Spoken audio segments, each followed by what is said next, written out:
for right now, that is a hypothetical. Another team that is moving their hopes to 2026 is the New York Knicks, who just got voted from the Eastern Conference Finals.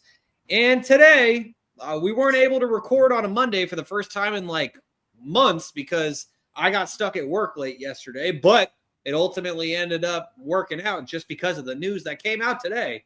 And that is that the New York Knicks have fired their head coach, Tom Thibodeau. And this is after Thibodeau led the Knicks to the Eastern Conference Finals for the first time in 25 years. In 5 seasons, he led them to the playoffs 4 times, and they had a 50-plus win season for the first time since the 1990s. So, Alex, all of that said, was this the right move for the Knicks to fire Tom Thibodeau after he reached the Eastern Conference Finals? No, but I understand where the front office was thinking because of how well those few bench players, I'm talking about like Shamit, there's like a Wright that was coming off the bench that played DeLon Wright. Yes, that were playing really well post like game 3 to like game 6, and I felt like he really had to change up. Tom Thibodeau had to change up his lineup, and you don't really change your lineup in the playoffs, specifically the Eastern Conference Finals. And so he was like scrapping by, but that's just how he rolls. He was just not going to his bench, right? And that put a lot of pressure on not really Jalen Brunson and Cat, because I think they had their moments, but really like Mikal Bridges and Josh Hart and OG, because they just weren't as efficient as I would like them to be. But I get why people are upset because every year they progressed further and further in the playoffs. But I also think that's just there's no job that is safe in the NBA as a head coach. So I'm just not shocked. Like, out of all the head coaching firings that happened this year, at least it happened at the end of the season. Like, you gotta look on the bright side. I mean, at least he didn't get cut 3 days before playoffs started, like Memphis, or 9 games to go, like Mike Malone and Denver. So, I mean, at least the Knicks gave him that respect. Yeah. So we can't be too mad, but I'm actually interested to see who they want as a head coach, because like they have a Mike Malone out there, they have a Taylor Jenkins out there, but everyone's going like real young, and they're probably gonna stay like in house. So maybe one of the assistant coaches are gonna be pulled up, but no. No. Let me tell you why. Let me tell you why. Because Jalen Brunson was the main one. He was like, "Oh, I want my homies. I want my homies on my team," and they gave up 5 first-round picks for his homie. And guess how many picks the Lakers gave up to get Luka? Nothing. That's insane. Tell me that's not crazy.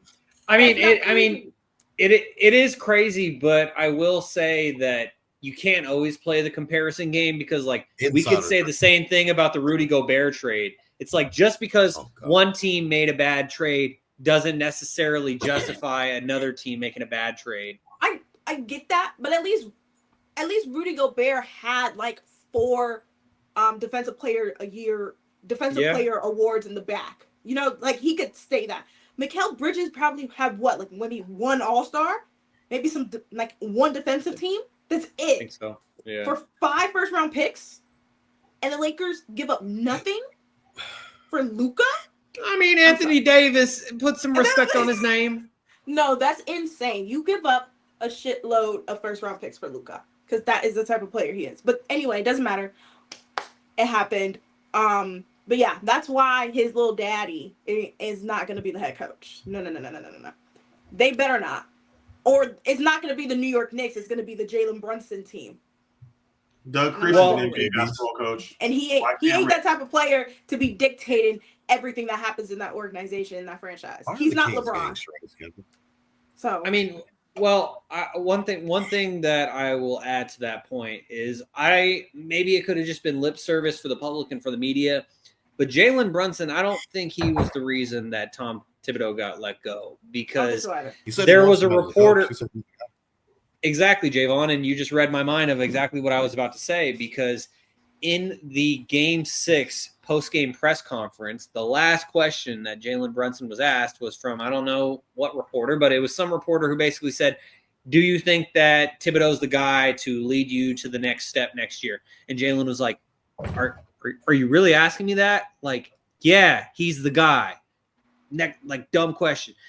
Ultimately, it doesn't seem like it was that dumb of a question, because now Tom Thibodeau is no longer the coach of the Knicks. And so Jalen Brunson probably didn't want to create the storylines that would come with it by saying, we'll see, or not giving a ringing endorsement of his coach. It's kind of the same deal. Like, I work in sports media, and anytime that I hear a coach like really propping up their player, of course they're going to do that. That's what they're supposed to do. It would be bad if they were saying, yeah, this guy isn't the best player on my team. Like, maybe, like, the only time that coaches or players really do that is when they're trying to motivate them, or they genuinely don't fuck with them.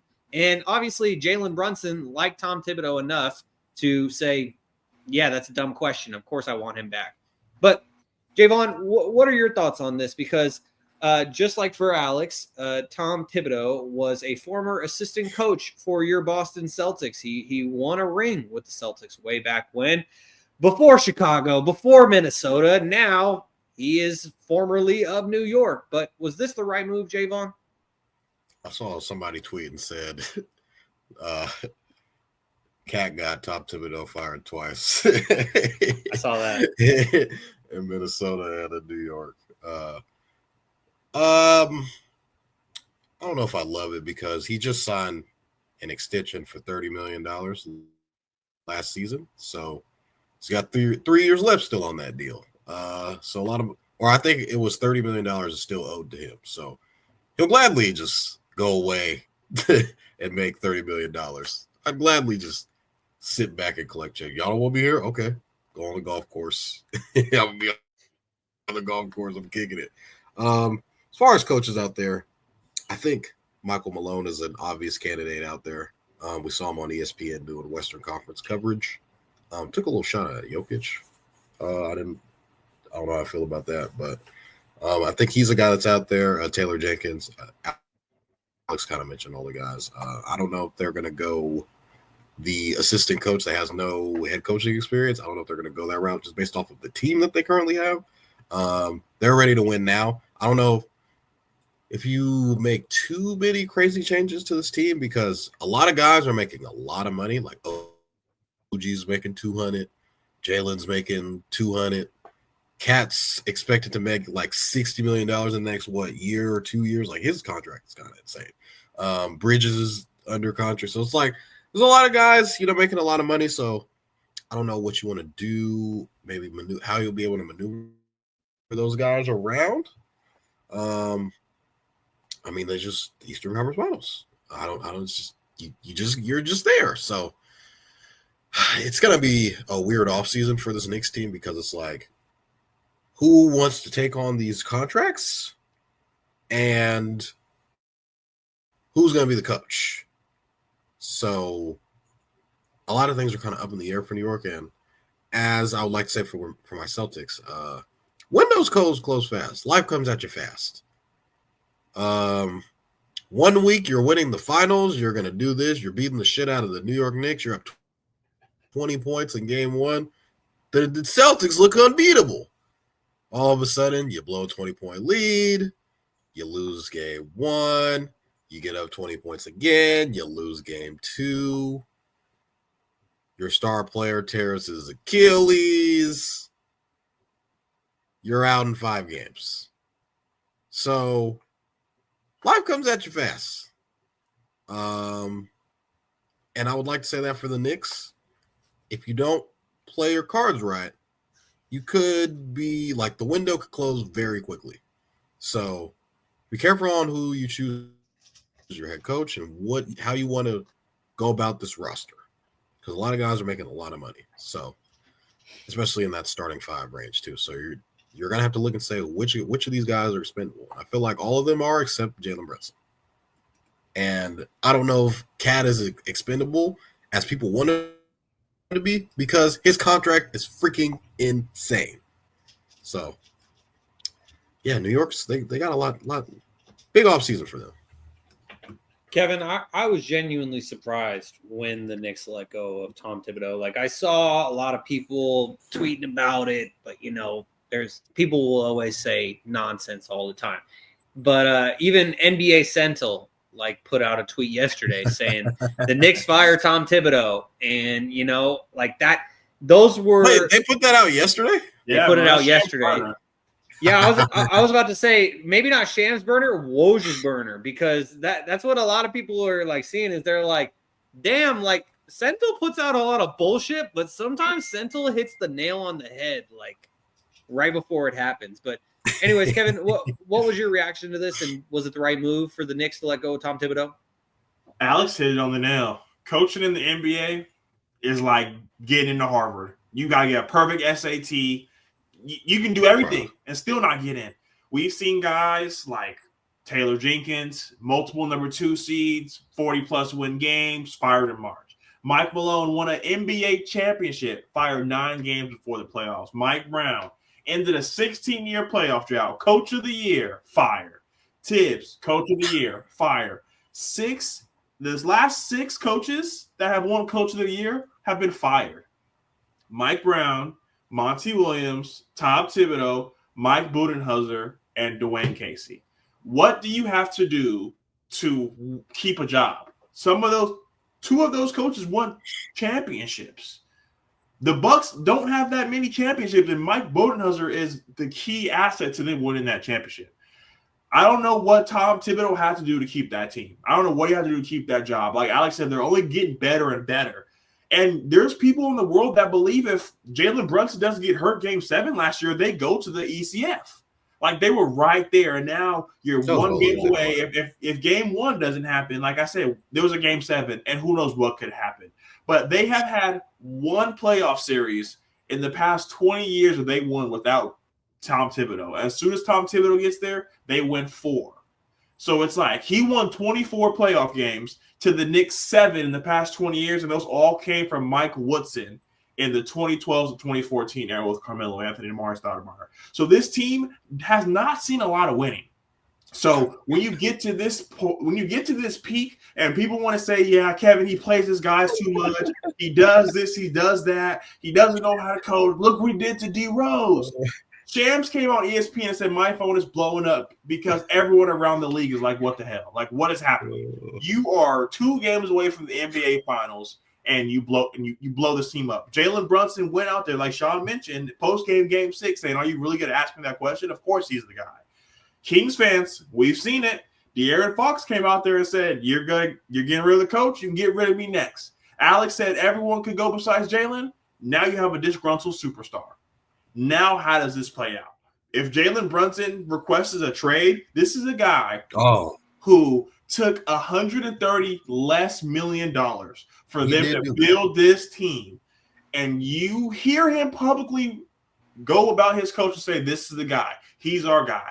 And you fire him the next day. I can only imagine what Jalen Brunson is feeling right now.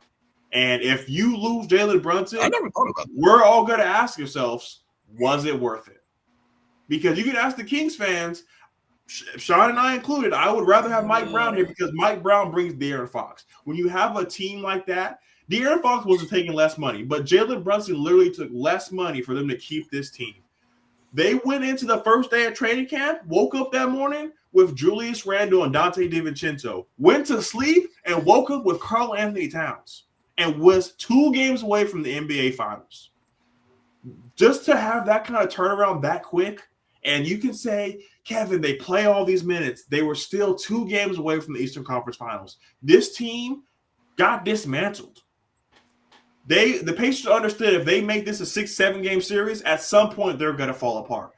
Before game 6, the New York Knicks starters played an additional 4 games than the Pacers starters, just off of minutes alone. So they're playing all these minutes. So at some point they're going to break down. And the Pacers were like, "Look, it's a marathon, not a sprint. We're going to keep playing because at some point they're going to break down." We saw it in the NBA. We saw it in the game 6. Jalen Brunson had 19 points. You tell me Jalen Brunson has 19 points, I would have thought he got injured. He single-handedly carried this team. Cat was hurt. He was limping up and down the court. OG, and I know everyone was expecting us to get the Brooklyn Nets, Mikal Bridges. That's not who he is. He's only that way when he's the number one option. The Phoenix Suns, Mikal Bridges, is the Mikal Bridges we're going to get. A 3-and-D guy, and everyone's going to say 5 first-round picks is ridiculous. But in round 2, game 1 and 2, people were saying, fuck them picks. Look what he did. He stole the ball from Jaylen Brown, Jason Tatum. We beat the champs.